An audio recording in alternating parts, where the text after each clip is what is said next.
Hello বন্ধুরা, কেমন আছেন সবাই? বন্ধুরা, আজকে কথা বলবো আমাদের নিজেদের কন্ট্রোলে এমন কিছু জিনিস রয়েছে যেগুলো যদি আমরা সঠিকভাবে খেয়াল রাখি তাহলে আমাদের জীবনটা বাকিদের তুলনায় অনেক বেশি সুখী এবং আনন্দের হয়ে উঠতে পারে। এখন আপনি এটা বলবেন যে কি সেই জিনিস? দেখুন, কোনো খারাপ পরিস্থিতি কে কিভাবে মোকাবিলা করবেন তার উপর ডিপেন্ড করে আপনার জীবনে আপনি কতটা খুশি থাকবেন এবং আনন্দে থাকবেন। নেগেটিভ কোনো কিছু যখনই আমাদের জীবনে ঘটে যায় আমরা সেটাকে নিয়ে আরো বেশি ভেঙে পড়ি। সেখানে একটু ভেবে দেখি না যে কিভাবে পুরো ব্যাপারটাকে আমরা হ্যান্ডেল করতে পারি।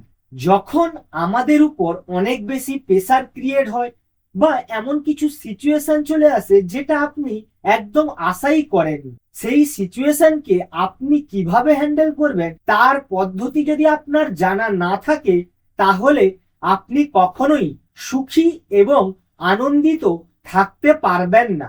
যেমন ধরুন, বড় বড় সাধু সন্ন্যাসীরা দেখবেন তাদের জীবনে অনেক কষ্টের দিন গেছে, তারা শারীরিক অনেক কষ্ট ভোগ করে, তারপরেও তারা আনন্দিত থাকে। তার কারণ তারা জানে কিভাবে নিজেকে আনন্দিত এবং সুখী রাখতে হয়। ঠিক তেমনি ভাবে আমরাও যদি একটু খেয়াল করি তাহলে এই জিনিসগুলো আমরা করতে পারি এবং বাকিদের তুলনায় অনেক বেশি আনন্দিত এবং সুখী থাকতে পারি। এবার ব্যাপার হচ্ছে কিভাবে নিজেকে এই সিচুয়েশনগুলো হ্যান্ডেল করার জন্য শিক্ষা দেব।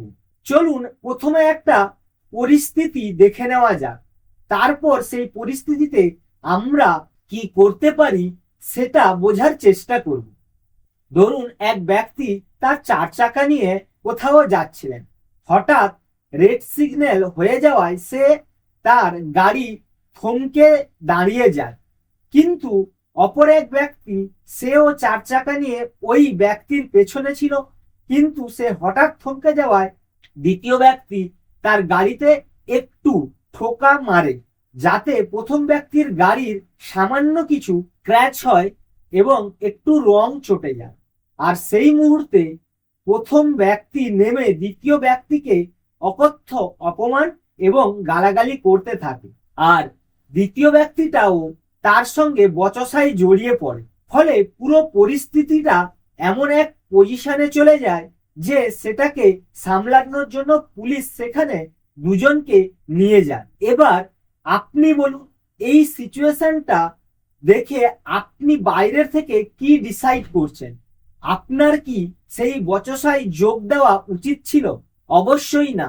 কিন্তু সেই মুহূর্তে আপনি এটাকে ডিসাইড করতে পারেননি। তার কারণ যে ব্যক্তি আপনাকে তার কারণ প্রথম ব্যক্তি দ্বিতীয় ব্যক্তিকে যেভাবে উত্তেজিত হয়ে গালাগালি বা ঝগড়া করার পরিস্থিতি সৃষ্টি করেছিল, দ্বিতীয় ব্যক্তিও সেই পরিস্থিতিকে নিজের মতো করে সামলাতে পারেনি। সেও আবেগের বশবর্তী হয়ে সেই বচসায় জড়িয়ে পড়ে। কিন্তু এখানেই আপনি পরে রিগ্রেট করবেন যে কেন আমি এই জিনিসটা করলাম। তার কারণ আপনি পুরো ব্যাপারটাকে শান্তভাবে হ্যান্ডেল করতে পারতেন। দেখুন, দ্বিতীয় ব্যক্তির ভুল ছিল, তাই দ্বিতীয় ব্যক্তি যে জিনিসটা করতে পারত যে তার কাছে ক্ষমা চেয়ে নেওয়া এবং প্রয়োজনে যদি কিছু ক্ষতিপূরণ দিতে হয় সেটা দিয়ে দেওয়া। তার কারণ এটা করলে আপনি নিজের থেকে স্যাটিসফাই থাকবেন যে এই জিনিসটা যদি দ্বিতীয় ব্যক্তি করতো তাহলে সে অনেক বেশি স্যাটিসফাই থাকতে পারত, কারণ তার কারণে অপর ব্যক্তির কিছু ক্ষতি হয়েছে, সে ক্ষতিপূরণ চেয়েছে, সে ক্ষমা চেয়েছে, সে নিজের মতো করে পুরো পরিস্থিতিকে শান্তভাবে হ্যান্ডেল করার চেষ্টা করেছে। এর পরেও যদি পরিস্থিতি অনেক বেশি কঠিন হয়ে পড়ে তাহলে আপনি সেই মুহূর্তে প্রশাসনের সাহায্য নিতে পারেন। কিন্তু সে জায়গায় আপনি যদি উত্তেজিত হয়ে পুরো পরিস্থিতিটাকে বিগড়ে দেন, দেখবেন রাগের বশবর্তী হয়ে দুজনেই এমন কিছু ক্ষতি করে বসবেন যা জীবনে হয়তো সেই ক্ষতি আর পূরণ করা সম্ভব হয়ে উঠবে না। এই পরিস্থিতিকে সামলানো আমাদের জানতে হবে। সব সময় সব জায়গায় পরিস্থিতি সমান থাকে না। পরিস্থিতি দেখে সেভাবে আপনাকে ডিসিশন নিতে হবে, আর তার জন্য আপনাকে অনেক বেশি ধৈর্যশীল এবং শান্ত থাকতে হবে। যতক্ষণ না এই জিনিসগুলোকে আপনি পর্যবেক্ষণ করবেন বা ধৈর্যের সঙ্গে দেখবেন, ততক্ষণ আপনি কোনো কিছু শিখতে পারবেন না। এখন আপনি এটা মনে করতে পারেন যে এই জিনিসগুলোকে কিভাবে আমি শিখতে পারি। দেখুন, জীবনে চলার পথে ছোটখাটো অনেক কমন জিনিস ঘটে থাকে, যেগুলোতে আপনি উত্তেজিত হয়ে যান, বা কারুর সঙ্গে যদি ঘটে থাকে তাহলে আপনি মনোমালিন্য বা রেগে তার সঙ্গে কথা বলবেন না, বা তার সঙ্গে বচসায় জড়িয়ে পড়বেন।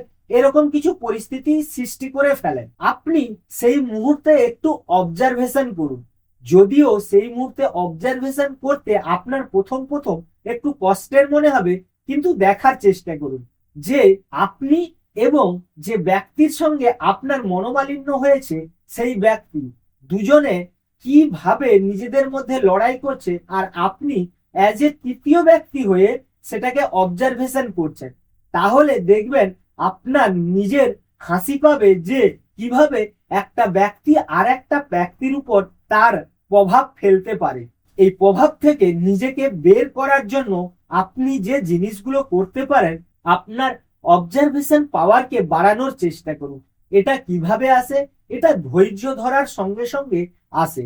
আর দ্বিতীয়ত, আপনাকে কোনো আবেগ যখন আপনার মধ্যে কাজ করে, সেটা রাগ, হিংসা কিংবা আনন্দ যাই হোক না কেন, আপনাকে সেগুলোকে অবজারভেশন করতে হবে যে এই আবেগগুলো কিভাবে ধীরে ধীরে আপনার উপর হাবি হচ্ছে। দেখুন, কিছু ভালো আবেগ আছে, কিছু খারাপ আবেগ আছে। এবার খারাপগুলোকে যদি আপনি সঠিকভাবে অবজারভেশন করতে পারেন, তাহলে সেই আবেগকে আপনি নিয়ন্ত্রণ করতে পারবেন। সব থেকে বড় কথা, এগুলো তখনই সম্ভব যখন আপনি আপনার মাইন্ডের উপর কাজ শুরু করবেন।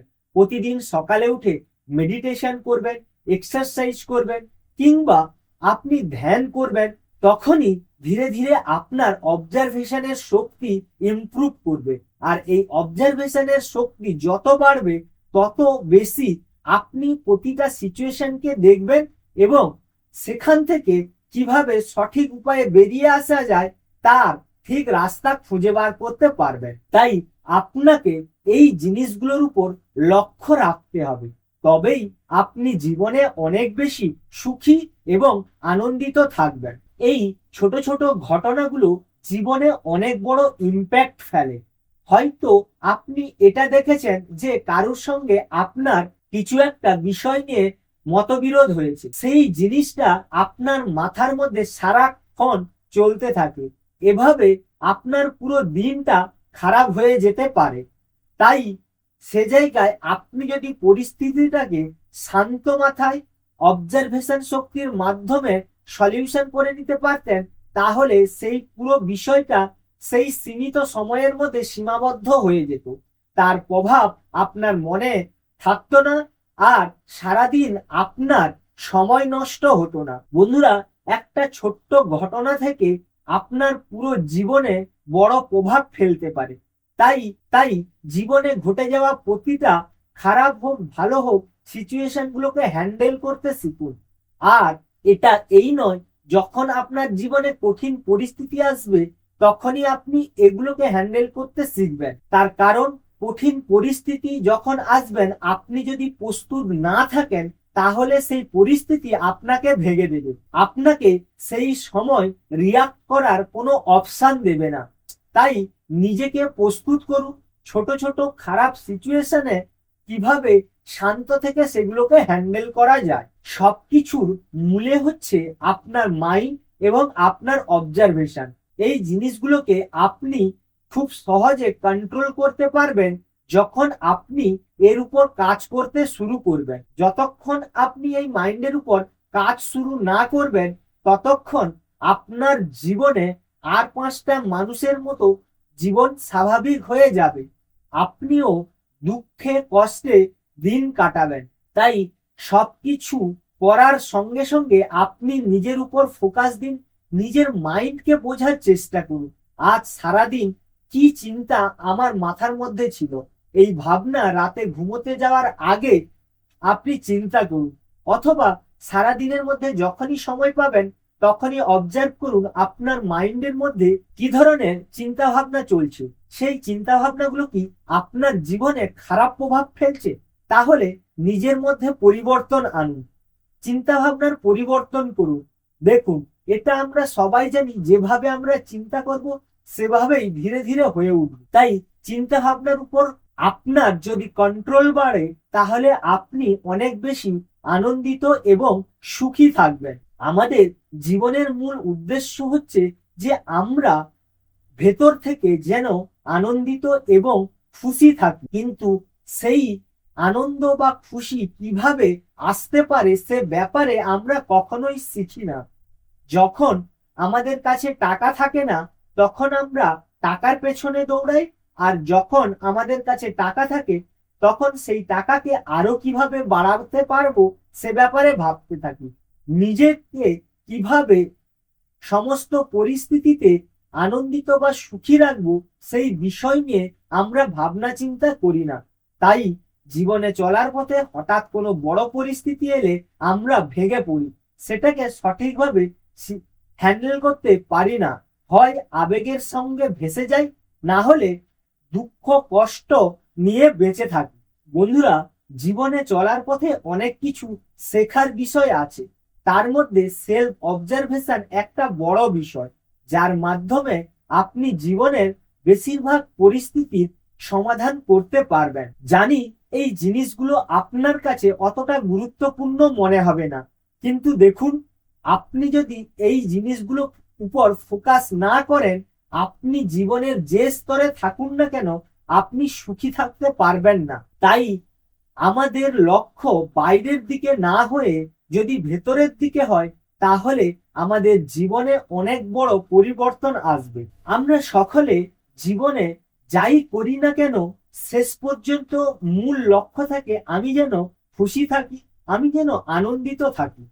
তাহলে কেন আমরা এই বিষয়ে গুরুত্ব দিই না, কেন আমরা এই জিনিসগুলো শিখি না? কারণ আশেপাশের মানুষজনকে আমরা দেখেছি বা এই ধরনের শিক্ষা দেওয়ার কোনো কিছু নেই, যার ফলে আমরা এই ধরনের শিক্ষাগুলো পাই না বা আমাদের অজান্তে যে এগুলো যে শিখতে হয় সেটাও জানি না। তো বন্ধুরা, আমার ভিডিওর মূল উদ্দেশ্য হচ্ছে যে কিভাবে আপনি আনন্দিত এবং সুখী থাকবেন সে ব্যাপারে। হ্যাঁ, অনেকের প্রশ্ন হতে পারে যে আমার কাছে অনেক টাকা থাকলে আমি আনন্দিত ও খুশি থাকবো। ভেবে দেখুন তো, যাদের কাছে অনেক টাকা রয়েছে তারা কি সত্যি খুশি আছে বা আনন্দিত আছে? সেটা তখনই সম্ভব যখন আপনি এই সেলফ অবজারভেশন এর মাধ্যমে নিজের ইমপ্রুভমেন্ট করবেন, এবং তারপরে যখন আপনার কাছে অনেক টাকা থাকবে তখনও আপনি অনেক বেশি খুশি থাকতে পারবেন, অথবা টাকা কম থাকলেও আপনি অনেক বেশি খুশি থাকতে পারবেন। তাই পুরো জিনিসটা ডিপেন্ড করছে আপনি কিভাবে নিজেকে তৈরি করছেন। বন্ধুরা, ভিডিওটা যদি ভালো লাগে তাহলে ভিডিওটাকে লাইক করবেন আর চ্যানেলটাকে সাবস্ক্রাইব করবেন। দেখা হচ্ছে নতুন কোনো ভিডিওতে নতুন কোনো টপিক নিয়ে। ততক্ষণ ভালো থাকুন, সুস্থ থাকুন, জীবনটাকে অনেক বেশি এনজয় করুন।